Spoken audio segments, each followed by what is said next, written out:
बिस्मिल्लाहिर्रहमानिर्रहीम। अस्सलाम वालेकुम प्यारे तलबा, कैसे हैं आप सब लोग। प्यारे तलबा, कल मैंने आप लोगों को हमारे मिकाते दोम का चैप्टर नंबर 1 माहौल की सफाई का पार्ट नंबर 1 समझाया था। ठीक है, उसको जो है उसमें मैंने 3 उन्वान रखे थे डिफरेंट, और उनको आप लोगों को मैंने जो है समझाया था।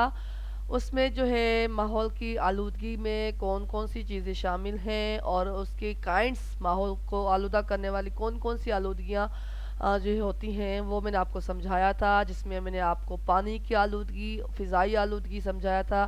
ठीक है, तो मुझे उम्मीद है कि आप लोगों ने वो लेक्चर ज़रूर सुना होगा और उसको समझा होगा। और जो मैंने आप लोगों को ताकीद की थी कि ये जो है पूरा लेक्चर ज़रूर सुनिएगा टीचर का, और उसके बाद जो है इसको आप लोग रीड भी कीजिएगा ताकि आप लोगों को अच्छे तरीके से समझ में आ जाए। तो मुझे उम्मीद है कि आप लोगों ने ये ज़रूर किया होगा। आज मैं आप लोगों को इसी सबक का जो बकिया उन्वानात हैं इस सबक के, वो मैं आप लोगों को समझा रही हूँ। उसके बाद ये चैप्टर हमारा इंशाल्लाह आज कंप्लीट हो जाएगा। उसके बाद मैं आप लोगों को इसका रिटन वर्क करवाऊंगी। तो आते हैं हम इसके उन्वान की तरफ।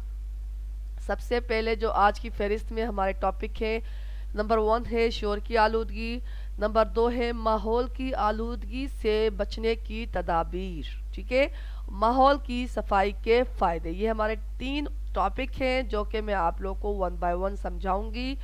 सो लेट्स स्टार्ट। सबसे पहले शोर की आलूदगी।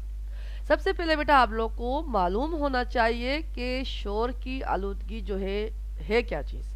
देखें, बहुत ज़्यादा जब आवाज़ें होती हैं, बहुत ज़्यादा गाड़ियों का शोर होता है, या बहुत ज़्यादा टेप रिकॉर्डर या फिर टेलीविज़न का जो बहुत ज़्यादा वॉल्यूम होता है, वो आपके कानों को लगता है, चुभता है और फिर वो इरिटेट करता है। ठीक है, तो ऐसी चीज़ों को नापसंदीदा बुलंद और बेहंगम आवाज़ों को शोर कहते हैं। ठीक है, शोर से आलूदगी, शोर की आलूदगी से मुराद तकलीफ दे आवाज़ों का फ़िज़ा में शामिल होना है। फैक्ट्रियाँ, कारखाने, मशीनें, रेडियो, टेलीविज़न और गाड़ियाँ, ये सब शोर की आलूदगी का सबब बनते हैं। शोर आसपास के लोगों पर असरअंदाज होता है और इसके बहुत से मनफी असरात मुरतब होते हैं। शोर बहुत ज़्यादा जो है, जो आवाज़ होती है, वो हमारी कुव्वत समात यानी हमारी सुनने की जो सलाहियत है उसको मुतासिर करती है। ब्लड प्रेशर इससे बढ़ जाता है, तबीयत में चिड़चिड़ापन हो जाता है और इससे जो है दिल की बीमारियां भी लग जाती हैं। अच्छा, इसे आप लोगों ने देखा होगा कि जब हम क्लास में जब हम लोग क्लास में पढ़ रहे होते हैं तो कुछ बच्चे जो हैं वो लेक्चर सुनते नहीं हैं, बल्कि वह अपनी बातों में बिजी रहते हैं, शरारतें करते हैं, बहुत ज़्यादा जो है नॉइस क्लास में फैला रहे होते हैं। तो वही जो आवाज़ें होती हैं वो हम लोग को इरिटेट करती हैं। इरिटेट इस तरह करती हैं कि उन आवाज़ों की वजह से उस्ताद जो है आपको सही से समझा नहीं पाता है। ठीक है, उसको जो है बहुत ज़्यादा लाउडली बोलने के बावजूद आप तक उनकी आवाज़ नहीं पहुंचती है। क्यों? क्योंकि बच्चों की स्ट्रेंथ ज़्यादा होने की वजह से जो बच्चों की आवाज़ें हैं वो बहुत ज़्यादा, जब आवाज़ें आपस में मिल जाती हैं तो वो फ़िज़ा में शामिल हो जाती हैं और फिर वही आवाज़ें जो है हमारे दिमाग में चुभने लगती हैं और हमारे कानों में जो है वो चुभने लगती हैं। तो उससे जो है हमें कुछ समझ में नहीं आता। तो ये जो है सब शोर की आलूदगी है। उसके अलावा जो है बेटा, ये आलूदगी जो है इंसानों को बहुत ज़्यादा मुतासिर करती है।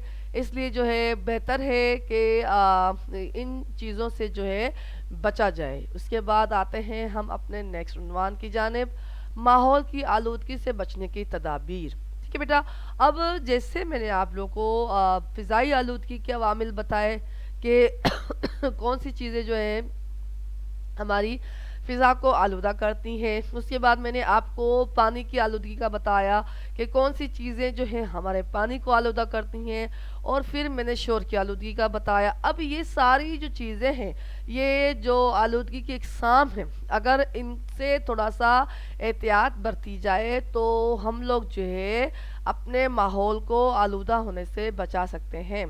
سب سے پہلے ہمیں جو ہے اپنے ماحول کو صاف ستھرا رکھنا چاہیے۔ کچھ لوگ ہوتے ہیں کہ گھر کو تو بہت صاف ستھرا کر دیا بھائی، لیکن باہر وہی کچرا جو ہے باہر پھینک دیا، یا پھر کچھ لوگ جو ہے فلیٹس میں رہتے ہیں تو کیا کرتے ہیں کہ وہی کچرا جو ہے شاپرس میں ڈال کے اور نیچے پھینک دیتے ہیں۔ وہ یہ نہیں دیکھتے کہ ہم لوگوں نے اپنا گھر تو صاف کیا، لیکن یہی کچرا ہم نیچے روڈ پر پھینک دیا، ٹھیک ہے؟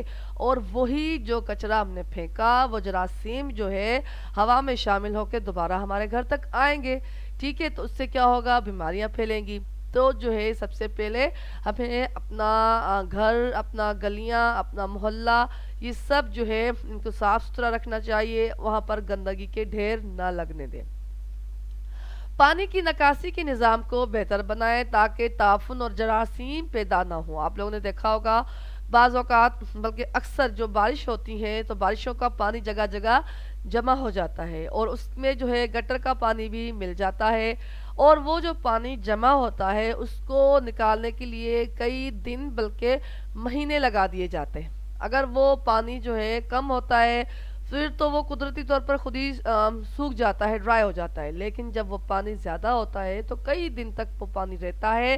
اس پانی میں مچھر پیدا ہو جاتے ہیں، اس پانی میں جراثیم پیدا ہو جاتے ہیں، اور پھر وہی جراثیم آس پاس کے علاقوں میں، آس پاس جگہوں میں، آس پاس گھروں میں پھیل جاتے ہیں، جس سے جو ہے بیماریاں پیدا ہوتی ہیں۔ تو اس لیے بہتر ہے کہ پانی کے جو نکاسی ہے، سیوریج سسٹم ہے، اس کو بہتر بنایا جائے۔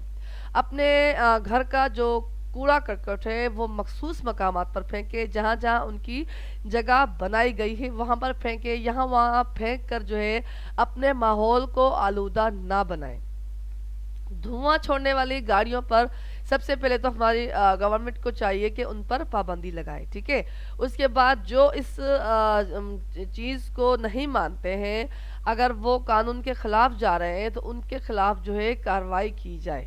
اس کے بعد آپ نے ظاہر ہے ہمارے جو صنعت ہے، ہمارے ملک کی ترقی کا دار و مدار جو ہے ہمارے صنعت پر بھی ہے، لیکن ہماری جو یہ فیکٹریز ہیں، ہمارے جو کارخانے ہیں، ان کو آبادی سے نا بالکل الگ تھلگ بنایا جائے، یعنی کہ دور بنایا جائے، تاکہ جو ان کی زہریلے گیسیں ہیں وہ اور ان کا جو جتنے بھی ان کے فضلے ہیں وہ مناسب جگہ پر ٹھکانے لگائے جائیں، اور یہ آبادی سے الگ ہوں گی تو کم سے کم ہم لوگ جو ہے اس سے بچ سکیں گے۔ اس کی عوامل جو ہیں جو ہماری فضا میں یا ہمارے پانی میں شامل ہو کر آلودگی پھیلاتے ہیں، ان سے بچا جا سکتا ہے۔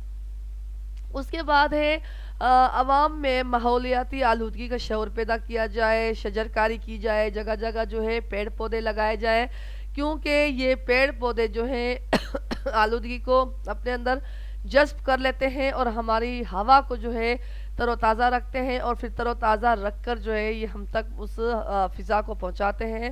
تو اس لیے جو ہے ہم لوگوں کو چاہیے کہ زیادہ سے زیادہ جو ہے پیڑ پودے لگائیں تاکہ ہم آلودگی سے بچ سکیں۔ اس کے بعد ہے صفائی کے فائدے، جیسا کہ آپ سب جانتے ہیں کہ صفائی کے بہت زیادہ فائدے ہیں، ٹھیک ہے نا؟ ایک تو صفائی کو جو ہے ہمارے نبی کریم صلی اللہ علیہ وآلہ وسلم نے اسلام میں بھی بہت زیادہ جو ہے اس چیز کو پسند فرمایا گیا ہے۔ نبی کریم صلی اللہ علیہ وآلہ وسلم نے فرمایا صفائی نصف ایمان ہے، ٹھیک ہے؟ یعنی آدھا ایمان تو آپ کا صاف رہنے سے ہی پورا ہو جاتا ہے، ٹھیک ہے؟ اور پھر آدھا ایمان آپ کا نیکی کرنے سے پورا ہو جاتا ہے۔ تو اس لیے آپ کو دیکھو اتنی بڑی جو ہے آپ کو ایک بینیفٹ دیا گیا ہے کہ صفائی نصف ایمان ہے، تو آپ کے آدھے ایمان کو جو ہے صاف رہنے سے پورا کر دیا گیا ہے۔ تو آپ لوگوں کو چاہیے کہ آپ خود کو، اپنے ماحول کو، اپنے ارد گرد کو صاف ستھرا رکھیں۔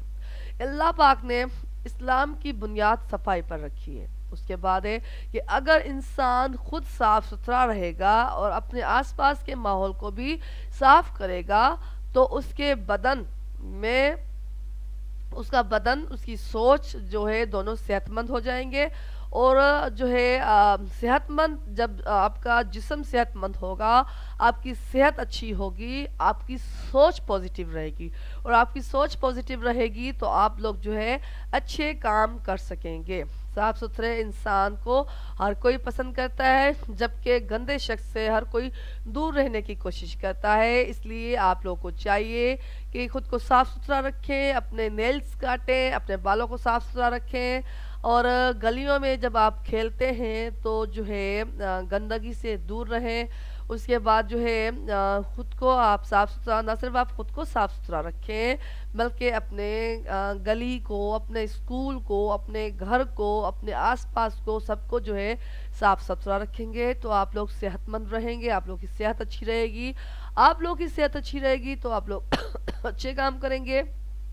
आप लोग जब अच्छे काम करेंगे तो फिर हमारा मुल्क जो है तरक्की करेगा। ठीक है। अब मुझे उम्मीद है कि जो कल वाला जो लेक्चर था वो और ये आज वाला सुन के आप लोगों को ये पूरा सबक जो है अब अच्छे से समझ में आ गया होगा। ठीक है ना। तो अब जो है हम इसकी एक्सरसाइज करेंगे इंशाल्लाह। कल मैं आप लोगों को इसके अल्फाज मायने जुमले वगैरह जो है करवाऊंगी।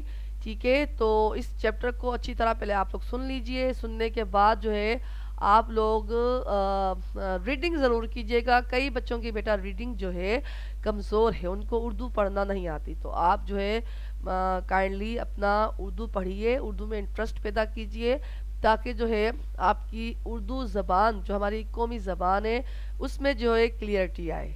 ठीक है। ओके, शुक्रिया, अल्लाह हाफिज़।